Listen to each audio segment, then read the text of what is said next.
یہی خصوصیت ہے اچھے شعر کی کہ وہ جو بھی کوئی پڑھے اسے لگے کہ یہ میرا ہے۔ اچھا، آپ کی ان باتوں سے آج محسوس ہو رہا ہے آپ کا مقصد یہی ہوا نا کہ حقیقی عشق کی جو پہلی سیڑھی ہوتی ہے وہ مجازی ہوتی ہے، اس کے بعد بندہ حقیقی عشق پہ پہنچتا ہے۔ جناب شبیر شاہد صاحب، اللہ پاک نے آپ کو بڑے نام سے، بڑی نعمتوں سے نوازا ہے، تو آج آپ ہمیں کچھ اپنے اشعار اور غزلیات سنائیں گے، اور ویسے نا ہم آپ سے ترنم میں بھی سنیں گے، لیکن آپ یہ فیصلہ کیجئے کیا آپ ہمیں ترنم میں پہلے سنائیں گے یا آپ ویسے ہمیں اشعار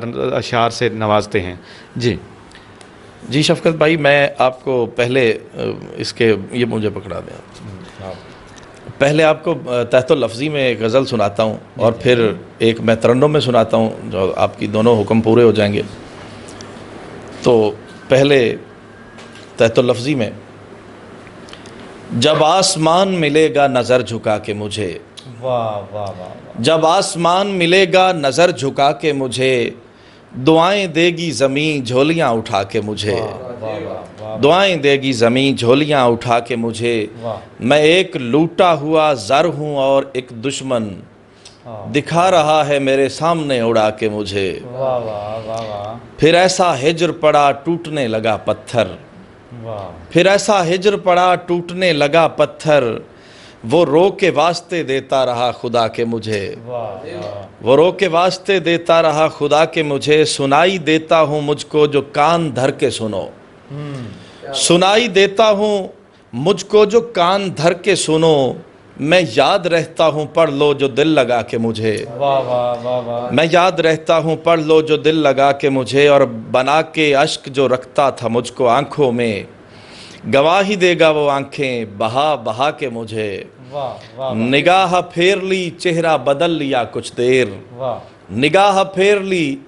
چہرہ بدل لیا کچھ دیر، وہ آزمانے لگا تھا دیے بجھا کے مجھے،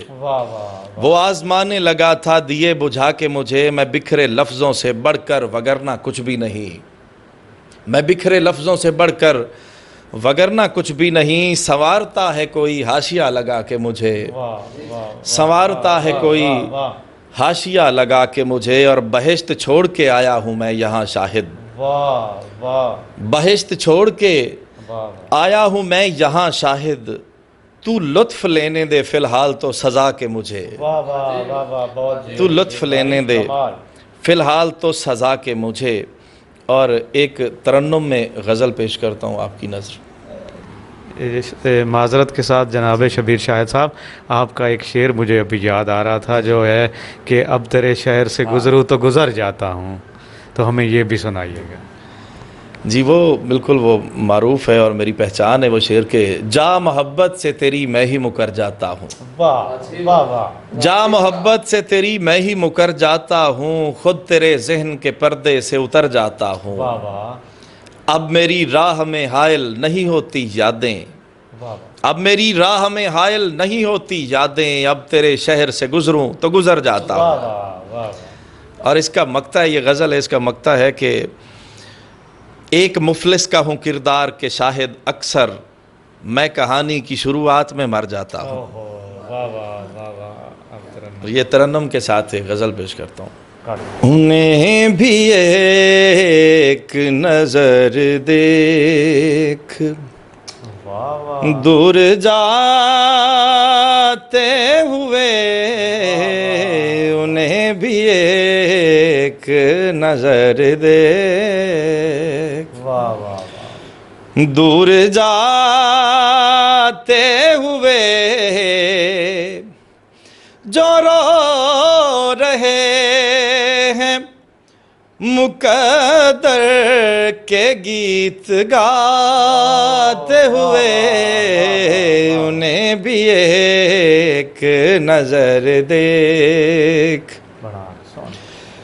دور جاتے ہوئے، جو رو رہے ہیں مقدر کے گیت گاتے ہوئے، انہیں بھی ایک نظر دے۔ خزاں میں کاغذی گل سے بہار لاتے ہوئے اداس لوگوں کو دیکھا ہے، مسکراتے ہوئے اداس لوگوں کو دیکھا ہے، جو سن کے دیکھا تو جانا کہ رو رہی ہے بہت، یہ سانس آج بھی شہنائیاں بجاتے ہوئے، یہ سانس آج بھی شہنائیاں، ذرا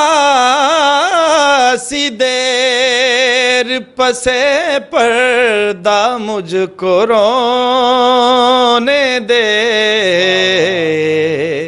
میں تھک گیا تیری محفل میں مسکراتے ہوئے، میں تھک گیا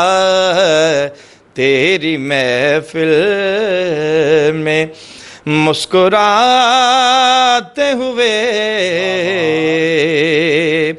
قریب آنے کا کہتا ہے،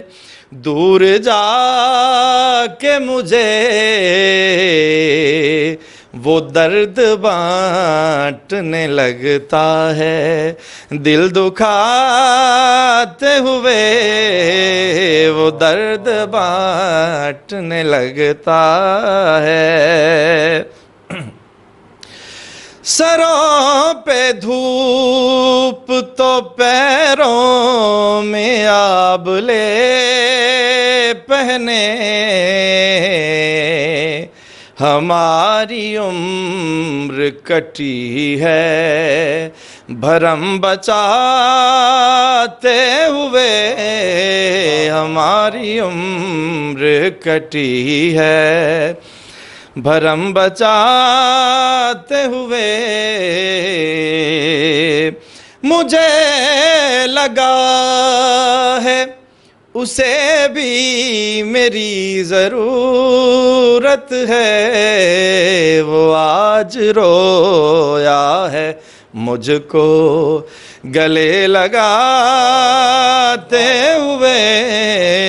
وہ آج رویا ہے مجھ کو، ٹھہر گیا تھا یہاں موسم خزاں شاہد، کہ سر جھڑے ہیں چمن میں بہار لاتے ہوئے، کہ سر جھڑے ہیں چمن میں بہار لاتے ہوئے، جو رو رہے ہیں مقدر کے گیت گاتے ہوئے، انہیں بھی ایک نظر دیکھ دور جاتے ہوئے، انہیں بھی ایک نظر دیکھ۔ جی بہت شکریہ جناب شبیر شاہد صاحب، آج آپ ہمارے پروگرام کی زینت بنے، آپ نے قیمتی وقت سے ہمیں نوازا، اس کے لیے ہم آپ کے بڑے ممنون ہیں۔ تو ناظرین،